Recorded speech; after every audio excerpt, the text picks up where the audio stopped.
Before we begin, if you've ever been underestimated or replaced by someone with half your experience, hit that subscribe button right now. Let's prove them wrong together. Comment "Experience matters" if you're watching. I walked into the glass-walled boardroom, clutching the worn leather portfolio that held 8 months of my life. This was the Ironclad project, a sophisticated risk model I had coded by hand to predict market volatility in real time. I was ready to present. I had rehearsed the data, prepared the projections, and ironed my suit. But as I reached for the clicker to start the slideshow, Julian, my new 32-year-old boss, stepped in front of me. He flashed a smile that didn't reach his eyes, blocking my path to the podium.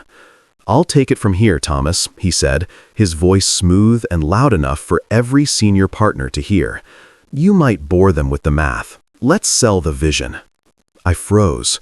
I watched in stunned silence as he loaded my slides, but with a sickening change. His name was on the title card. He didn't just present my work, he butchered it. He used buzzwords like hypergrowth and AI synergy that had nothing to do with the code I wrote. He promised the board a 20% yield, a number I knew was impossible without reckless risk. The partners clapped, their eyes lighting up at the promise of profit. Julian beamed, soaking in the praise for work he hadn't done.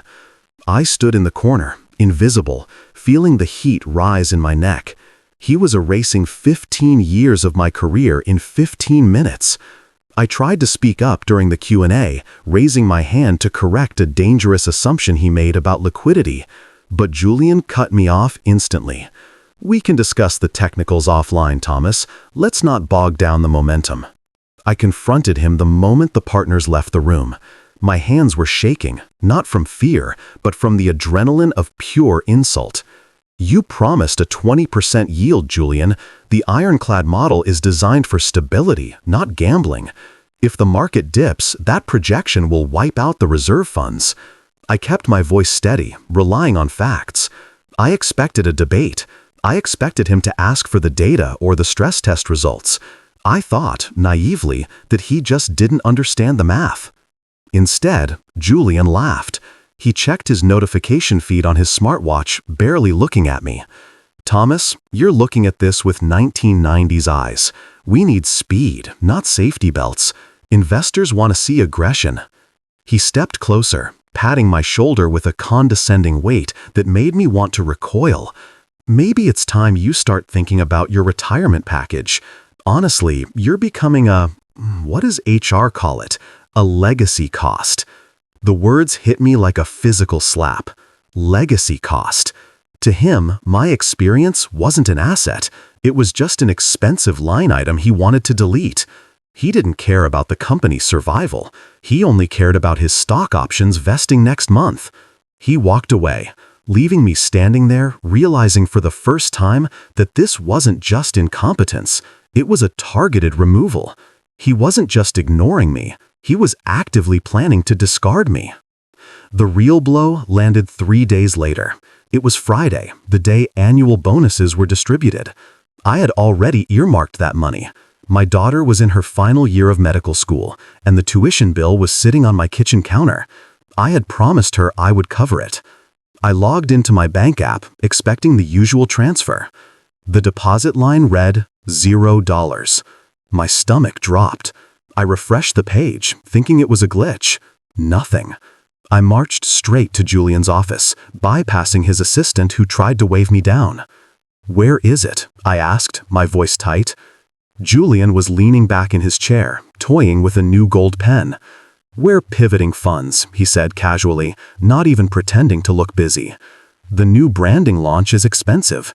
We all have to make sacrifices to modernize the firm." He looked at me with fake sympathy. "I knew you'd understand, being the senior man here. You've had plenty of good years, right? You should have savings." My eyes drifted to the corner of his desk. There was a receipt for a vintage Rolex. The price on the slip was almost exactly the amount of my missing bonus. He hadn't pivoted the funds to the company. He had pivoted them to his lifestyle. The rage I felt wasn't hot anymore. It turned into something cold and hard, like ice. I understand perfectly, I said, and I did. I realized then that loyalty to this company was a one-way street, and I was driving the wrong way.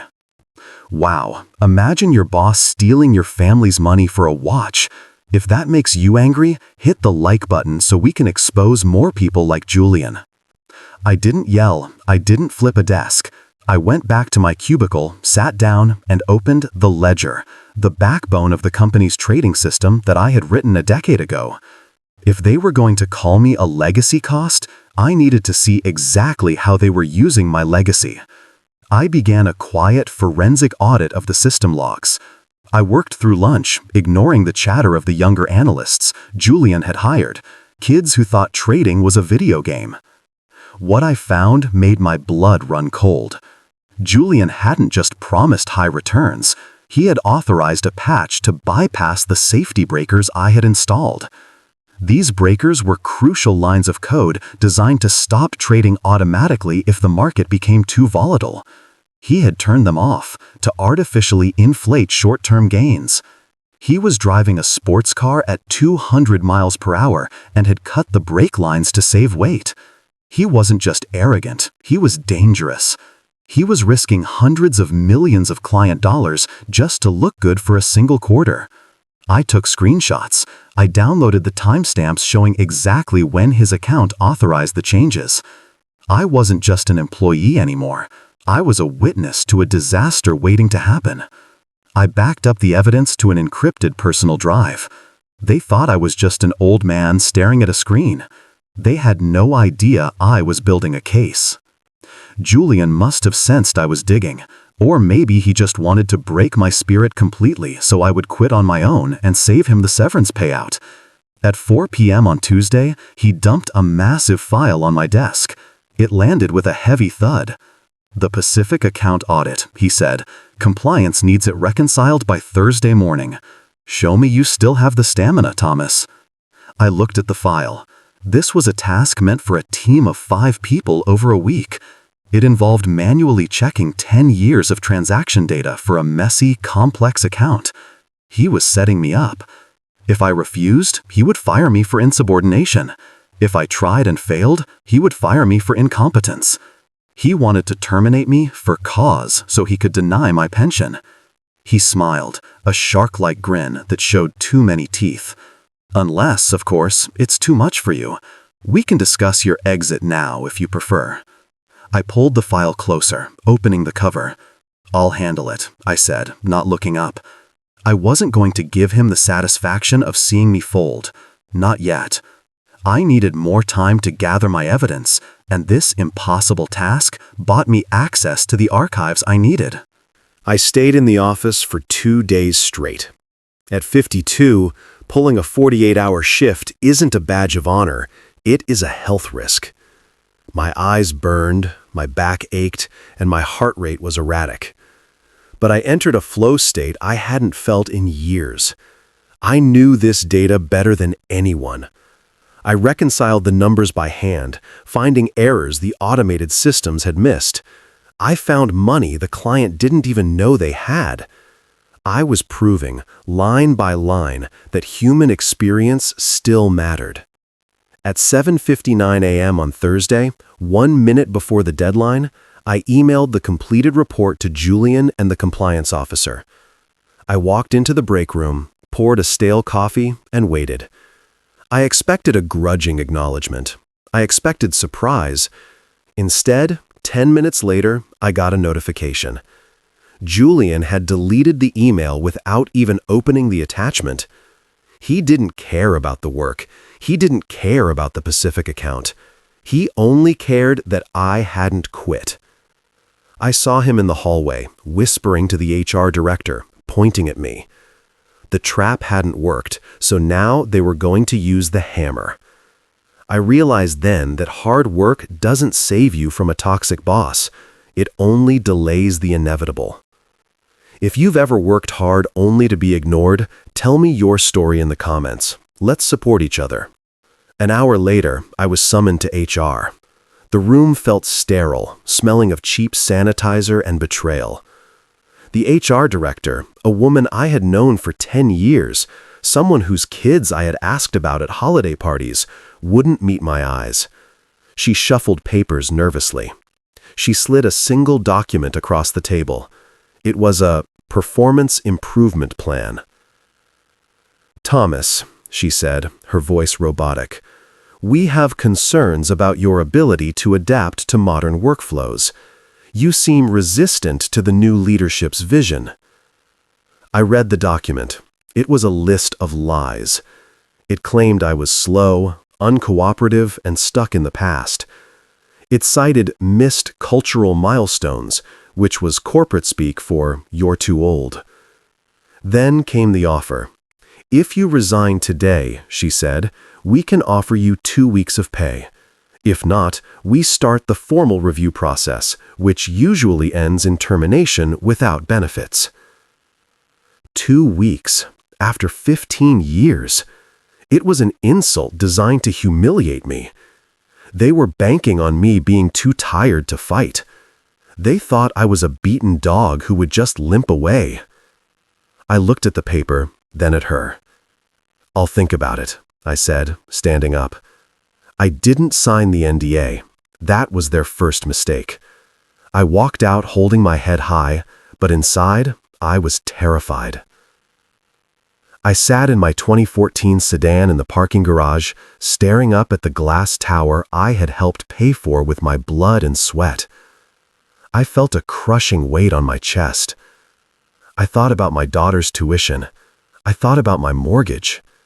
Fear started to creep in. Who hires a 52-year-old analyst who was just pushed out? Was Julian right? Was I obsolete? The world felt heavy and gray. Then I looked at my phone. A text from a client, Mr. Sterling, asking a question about his portfolio. He didn't text Julian, he texted me. Because when the market crashed in 2008, I was the one who held his hand and saved his assets. I realized something profound in that dark garage. My value wasn't the code I wrote. Julian could steal the code. My value was the trust I had earned. Julian controlled the software, but I controlled the relationships. He had the machine, but I had the keys. I wiped my eyes.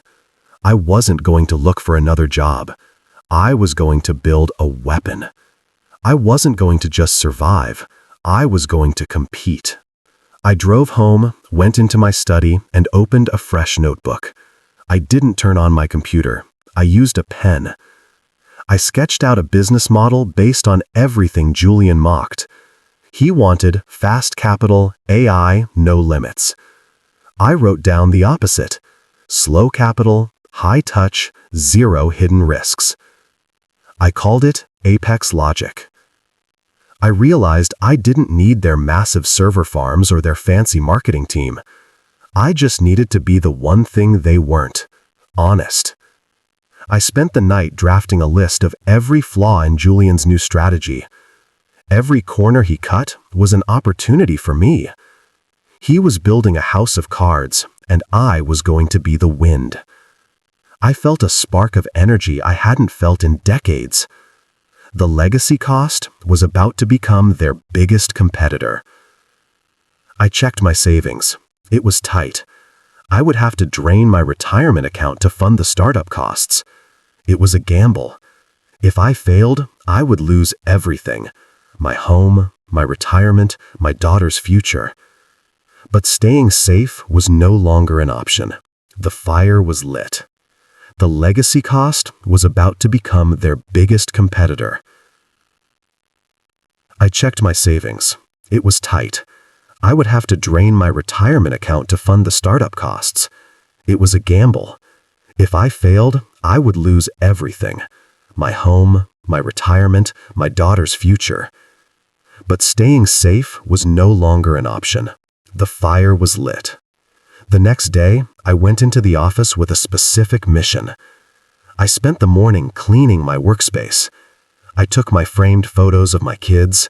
I took my Rolodex. I took my favorite stapler. I did everything by the book. I didn't download a single proprietary file. I didn't steal a single client list. I wanted my hands to be clean. I knew Julian would audit my exit, looking for any excuse to sue me. But I did one thing that was technically compliant but strategically devastating. I left the instruction manuals on the shelf. I left the server passwords in the secure folder. But I didn't leave the syntax key, the mental map of how the algorithm handled extreme market crashes.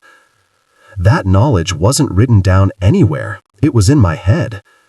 And since they never asked me to document it because they thought I was useless, I wasn't obligated to give it to them. I placed my badge on the desk. I looked around the bullpen. The young analysts were glued to their screens, oblivious. They had no idea the safety net had just walked out of the building. The system was now a loaded gun, and no one knew how to use the safety. I walked straight into Julian's office. I didn't ask if he was free.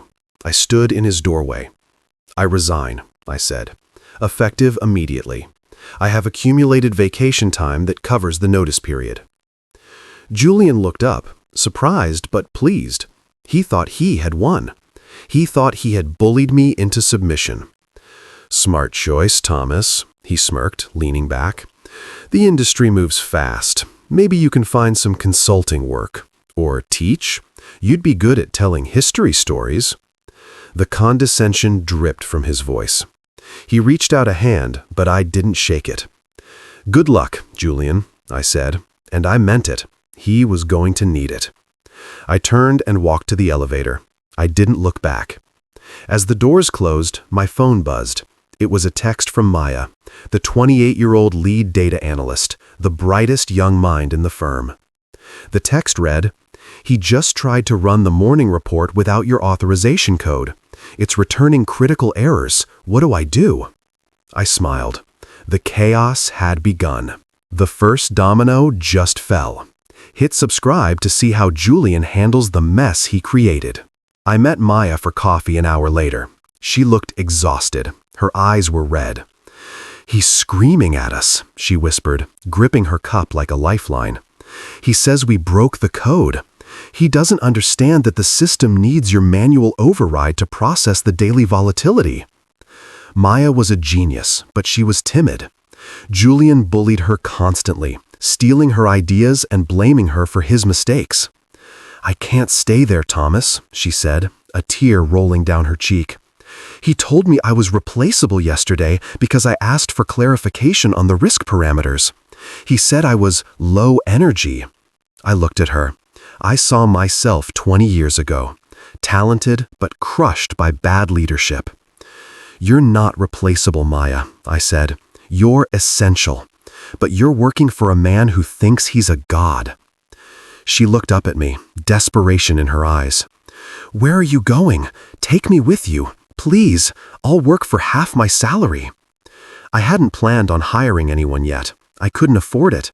But looking at her, I knew I couldn't leave her behind. "I can't pay you what they pay you," I said. "Not yet, but I can promise you respect." I used a chunk of my savings to fly to New York the next morning. I had one meeting, Mr. Sterling.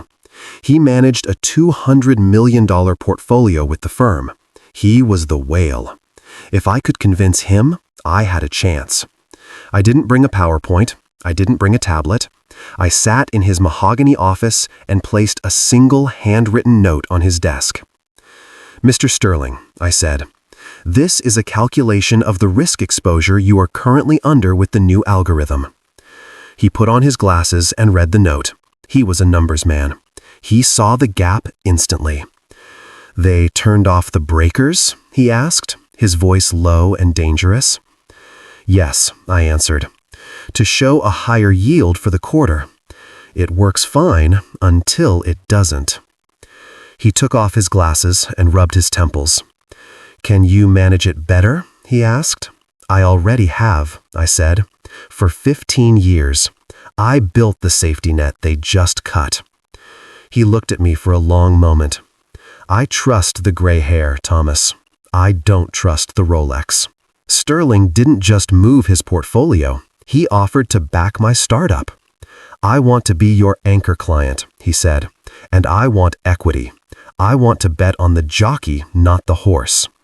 We shook hands. I walked out of that building with enough capital to run Apex Logic for 2 years. I called Maya from the taxi. "Pack your things," I said.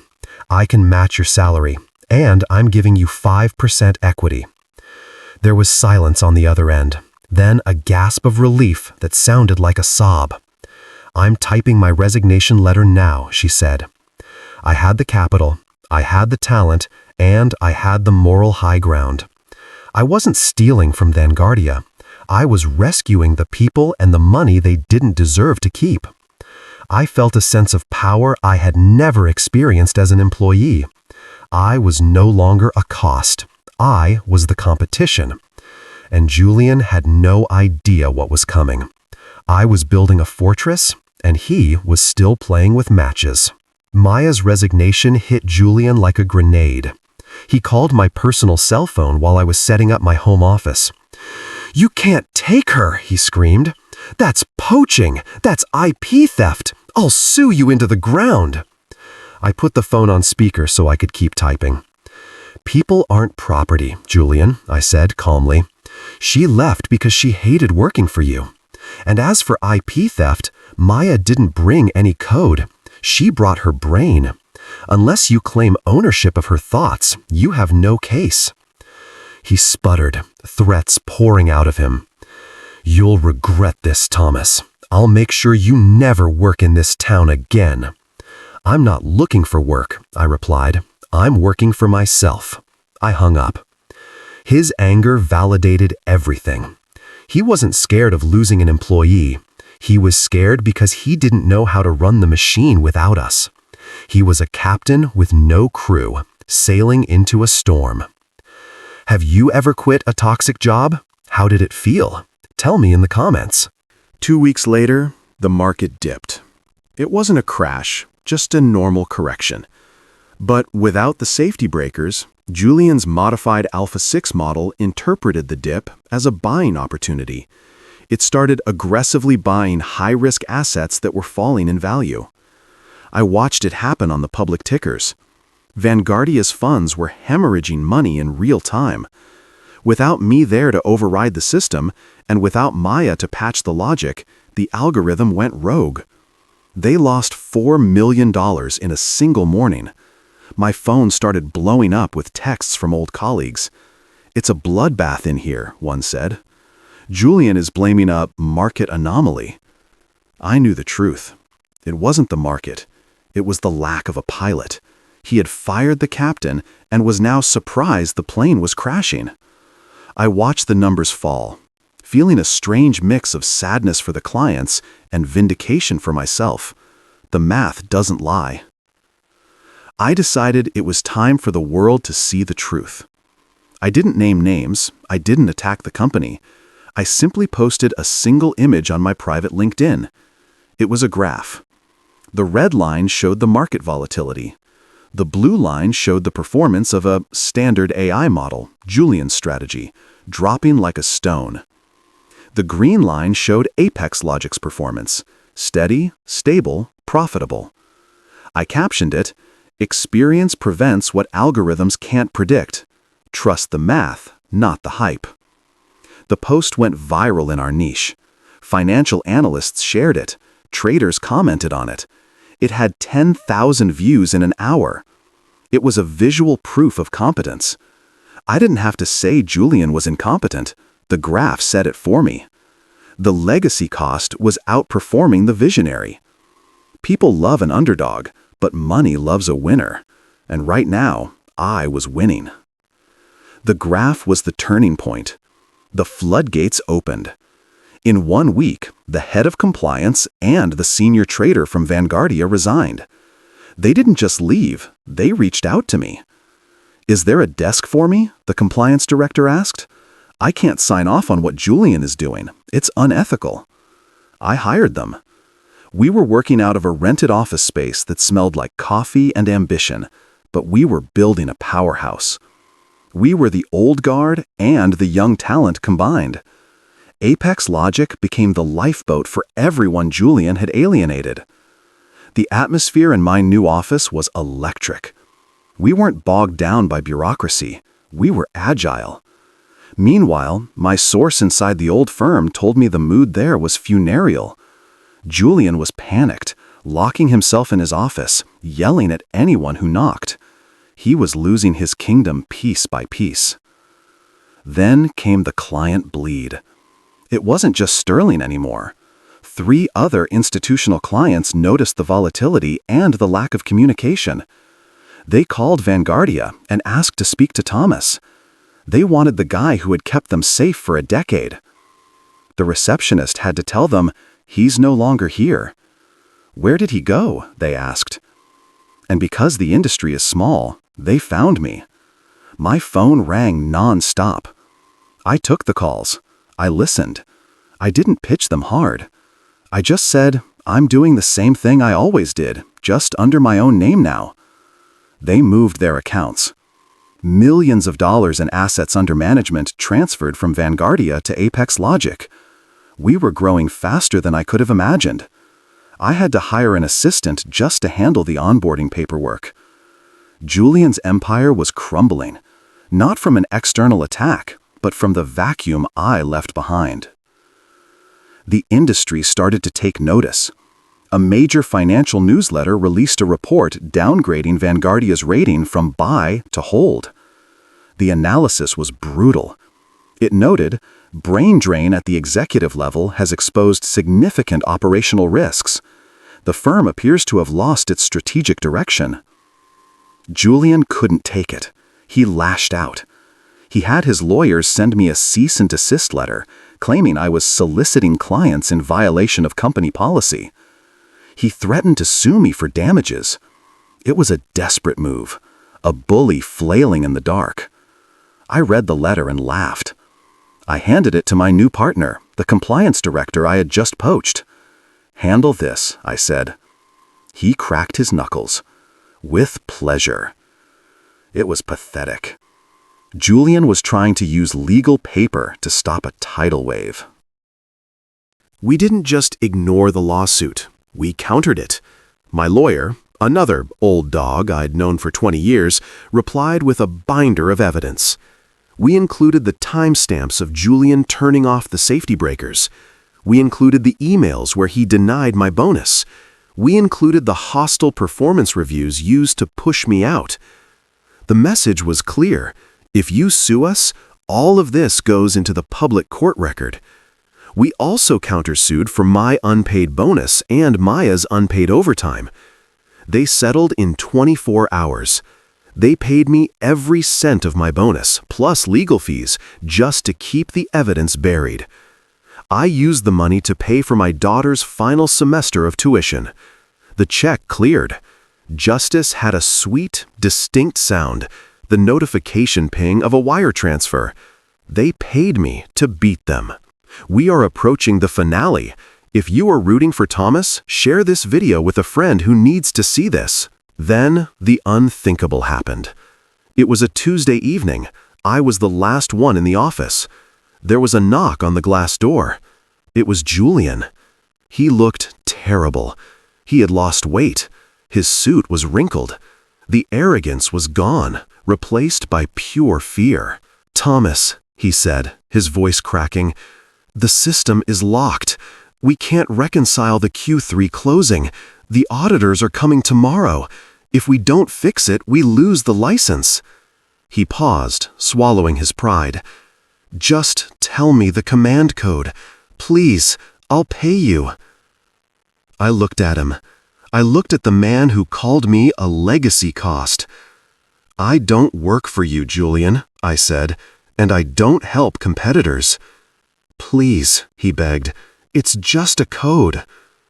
I leaned back in my chair. "That sounds like a legacy cost issue to me. Maybe you should ask your AI." I turned my chair around. He stood there for a minute, then left. The next morning, my phone rang. It wasn't Julian. It was the chairman of the board of Vanguardia. "Thomas," he said, "we need to talk." He invited me to lunch at the city's most expensive steakhouse. He didn't mince words. "We made a mistake," he said. "Julian is being reassigned. We want you back. We'll offer you the VP role, double your old salary. We need to stabilize the ship." It was the offer I would have killed for 6 months ago. Vindication, money, status. I took a sip of my water and looked him in the eye. "I'm flattered," I said, "but I don't want a job. I have a company, and my company is doing very well." The chairman looked defeated. "Then what do you want?" I smiled. "I don't want to work for Vanguardia. I want to buy the portfolio." The negotiation was short. Vanguardia was bleeding. They needed cash to cover their losses. Apex Logic, backed by Mr. Sterling and our new profits, made an offer to buy out the distressed assets of my old department. We bought my life's work back for pennies on the dollar, because they literally couldn't run it without me. It was the ultimate irony. They had tried to save money by firing me, and now they were selling the farm to me to stay afloat. I signed the papers. The acquisition was complete. Part of the deal terms required a complete change in operational leadership. That meant I got to decide who stayed and who went. I held the pen, and for the first time in years, the ink was permanent. I walked into the Vanguardia offices one last time, not as an employee, but as the owner of the division. The team, the ones who had stayed, looked at me with awe. They knew who had won the war. I walked to the corner office. Julian was there, packing a cardboard box. He held a picture frame in his hand. He looked up at me. There was no hate left in his eyes, just defeat. He tried to speak, maybe to apologize, maybe to beg, but I didn't give him the chance. I didn't say a word to him. I just walked past him, straight to the open floor to address my team. My old team and my new one, now united. I was 53 years old. I was the CEO of the fastest growing firm in the city, and I had my dignity back. They thought my age was an expiration date. Turns out, it was the one asset they couldn't afford to lose. If this story inspired you, please subscribe, like, and hit the bell icon. Don't let anyone tell you your time is up. Your time is now. See you in the next video.